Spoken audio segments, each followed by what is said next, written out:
What's up, what's up? So I just got back from watching Wakanda Forever, the second Black Panther movie. This is my review, and this is going to be a spoiler review. So if you haven't seen it and you don't want to know anything, it's time to leave this video because I'm about to tell it all. So this story basically is telling the story of a equally technically advanced society that's under the water. They're equal to Wakanda or possibly better. They're mad because before his death, King T'Challa revealed to the world their existence, and he wanted to share their technology, which includes vibranium, and the king of this technologically equal society under the water is pissed about it. So basically, the movie comes down to fuck around and find out. That's the whole movie. Overall, I love the movie. I love the movie. But there's also things I did not like about the movie. First of all, the stuff that I liked about the movie. Number one, Ryan Coogler. That guy don't miss. That guy does not miss. I am a fan of all the movies that he directed. Creed, Fruitvale Station. He is a phenomenal screenwriter and director. I also love his decision to not recast T'Challa. Let me tell you something. That is T'Challa. Forever. It is burnt into our psyches and our minds. So the way they did it, I respect that. Next, there's great action in it. I love the fighting scene. It was too over the top. I know a lot of fellas are pissed about, you got these little bitty women throwing men around. It was not grotesque like what a lot of dudes are describing. It worked. It worked. It's very, very emotional. From the beginning to the end. It is very emotional. It is an emotional roller coaster. A lot of highs and lows. And let me tell you something personally, why I would like to thank Ryan Coogler. Thank you, sir, for not turning this into a comedic sideshow the way a lot of MCU movies are doing these days. She-Hulk, ass. And that was ass. Unnecessary comedy. It was a complete SNL skit. It did not work. Same thing with Thor, Love and Thunder. A bucket of booty holes because of the comedy. Taika Waititi, the director, cannot help himself for interjecting all of this funny into what is serious situations. I personally don't like it.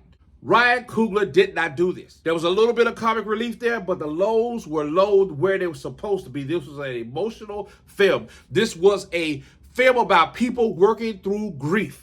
And one of them say, Angela Bassett, look, whoever the powers that be, get that woman an Oscar. Just do it. Just do it. Angela Bassett was phenomenal. And Angela Bassett, surprisingly, I didn't expect it. She was the protagonist for most of the film until she met her untimely demise. And I mean, like I said, this is a spoiler, but it is what it is. I told you to leave. If you was hard-headed, I ain't got nothing to do with that. She was phenomenal. She commanded every scene that she was in. And finally, thing I want to talk about that I liked a lot, I love that mid-credit scene. Let me tell you something. A heart tugger, that mid-credit scene is going to do it for you.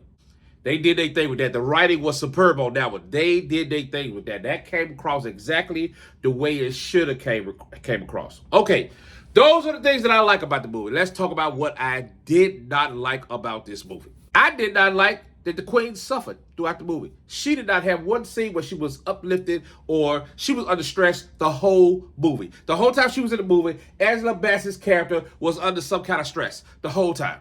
I did not like that. I did not like that. Especially the scene when she summons Namor, he comes out of the water to greet her. He was extremely disrespectful. And I was so emotionally invested into the character. I did not like how he got in her face like that.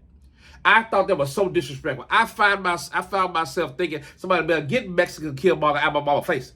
Somebody better get Mexican Killmonger out my mama's face. I don't like that. I did not like that at all. You get out of my mama's face, sir. I felt like she was my mama. That scene actually bothered me. And even though the movie was beautiful, right? The costumes were beautiful. It was beautiful. The lighting, for whatever reason, sucked. The scenes under the water was so dim. I cannot be the only one. It was so dim. It was hard to follow. I watched Aquaman, and their underwater cities were amazing, well lit, and like like But these were very dark. They were not lit well. I did not like that. They could have did better with that. Whoever's in charge of light dropped the ball on them because it was very very dim. And what I'm about to say now, I know it's going to piss a lot of y'all off, and hey, it is what it is. This is how I feel. There were unnecessary characters in this movie. There was some problems with some pacing, but it was the problems with the pacing of the movie was because you had these unnecessary characters. And I understand what Marvel is doing. Marvel is world building, and they're trying to set up different movies within this movie, but I did not like it. Pay attention to this movie. They had Riri Williams in there, and I'm telling you right now, I know some of y'all gonna get pissed. She did not work. The movie would have been fine without her being in. She didn't have to be in that, but you're trying to set up the Ironheart's Disney Plus series. I understand that, but she just seemed out of place. That movie would have worked without her. Same thing with Ross and Val. Everett Ross and then Val, who's a CIA director, who was his ex-wife. They're setting up the Thunderbolt series that's going to be on Disney Plus. Unnecessary. I'm a fan of character development. I was so sympathetic to Shuri. I could have dealt with some more development of us watching her arc, get to where, she was. I could have did without the fluff. The Riri Williams was fluff. Ross, Val, fluff. And then also the whole Midnight Angel thing. I know what you're doing. You're trying to set up for their own little spinoff, with the Dora Milaje. I get it, but it just seemed a little forced. Next thing I know, it's going to piss some people off. This is an observation. I know some people are going to take it as a knock, especially it's going to get under the skin of some of you ladies. It is what it is. The dudes were neutered. The three main dudes were neutered, and then, Baku neutered. Ross neutered, and at the end, Namor neutered. Especially in Baku. I did not like how they did in Baku. They pussified him a little bit. If you're a fan of the comics, Baku is animal. You know what I'm saying? He's that guy. Heightened aggression alpha. And just the way they just kind of underused him, and when he was used, he was a punching bag. Kind of being told what to do. Like I did not like that. I understood what they were trying to do, but I just did not like that. Not for my boy, not for Mbaku. I didn't.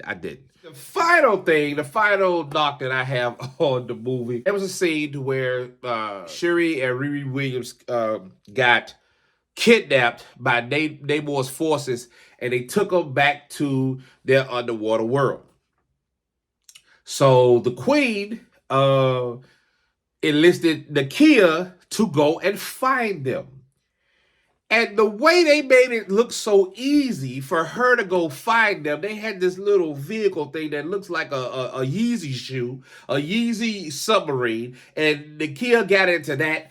And she just used a GPS pretty much to find Shuri's earrings, and just ended up finding the city, and then finding her way through the city undetected into the lair or the little prison, whatever they had them in, and she shot a couple of the underwater people and rescued them. And it was so unfreaking believable. Like, I was like, okay, that wouldn't happen. That just seems a little forced. That seems a little stupid. But that is my criticism of the movie. Overall, I will say I give it a 7.5. Definitely recommend you go see it. It's not the first Black Panther, but it's good. Oh, wait. One more thing that I did not, that I liked. I liked that when Shuri took the heart-shaped herb, she seen Killmonger and she rejected his vengeful narcissism.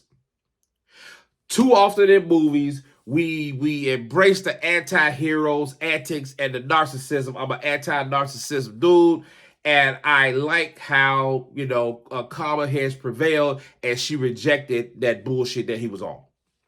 So that's my final thing about it. But definitely, please support this movie. It's a great movie. Some people are gonna like what I said. Some people are not gonna like what I said. It's everybody. It's like an asshole. Everybody has an opinion, but that's my opinion. We just got done seeing it, and I just want to get on here and say something about it. But hey, man, Wakanda forever. This is your boy, comedian Marvel Hunter. Peace.